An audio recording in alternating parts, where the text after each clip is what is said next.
Senator Neil O'Donnell. Thank you for the presentation.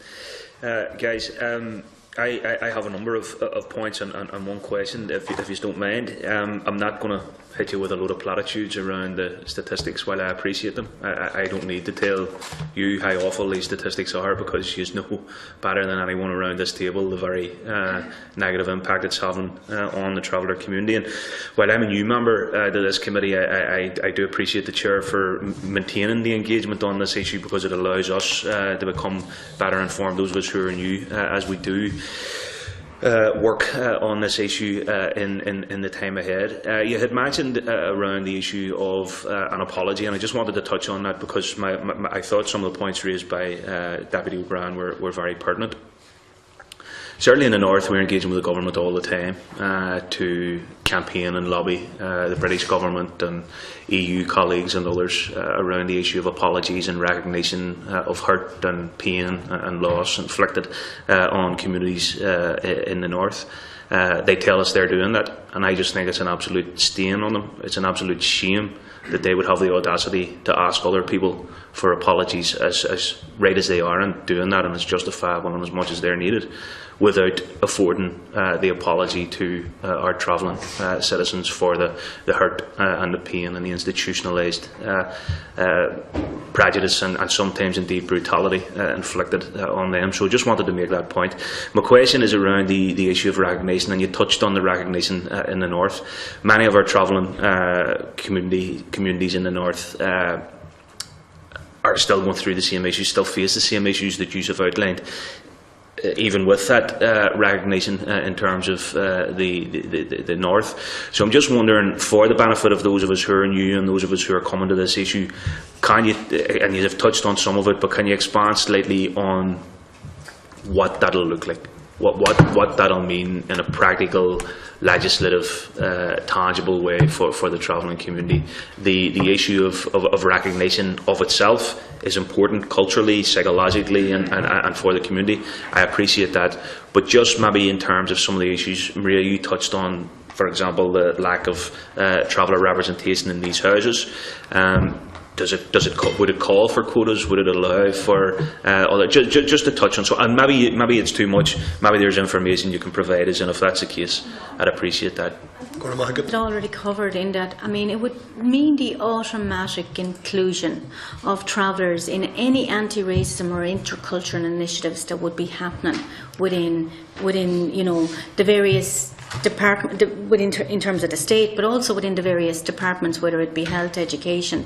We have seen where travellers have been excluded, even though there's absolutely no rationale as to how it could be justified in terms of some of those policies that have been developed around integration, in terms of anti-racism. And so I suppose fundamentally it will mean that we will automatically, where these kind of policies are being developed by central government or within the various departments of it, it will automatically happen. We would hope that in terms of practically, it will mean sort of greater or real partnership in terms of engagement with travellers and the state. We have spaces where we engage in consultation, and unfortunately we have been in those spaces for many, many years. If you just even take the accommodation sector, 18 years of consultation.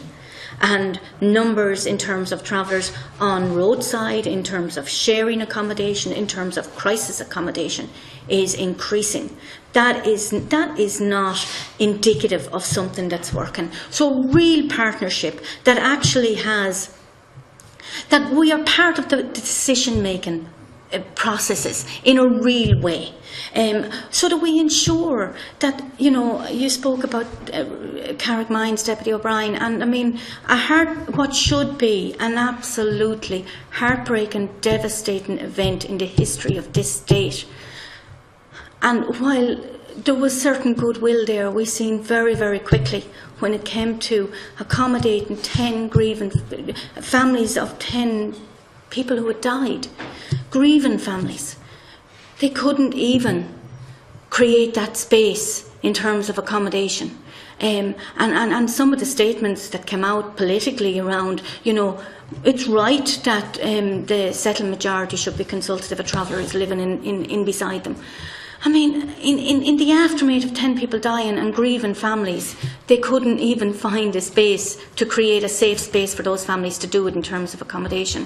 So that kind of real partnership in terms of the practicalities, also in terms of where we already have policies, positive policies that are not being implemented, you would like to think that there will be mechanisms of accountability where if they're not being, if policies are not being implemented, then the buck has to stop somewhere in terms of accountability and making sure there is delivery of those, because it is no longer, and it should no longer be, and it should not have been for quite a long time, the stats that we're talking about in terms of education, in terms of the inequality of access, participation and outcomes for traveller children, in terms of health across the whole community, across physical health or mental health, all of those. And you would hope that one of the real practical benefits will be that direct partnership between the state and travellers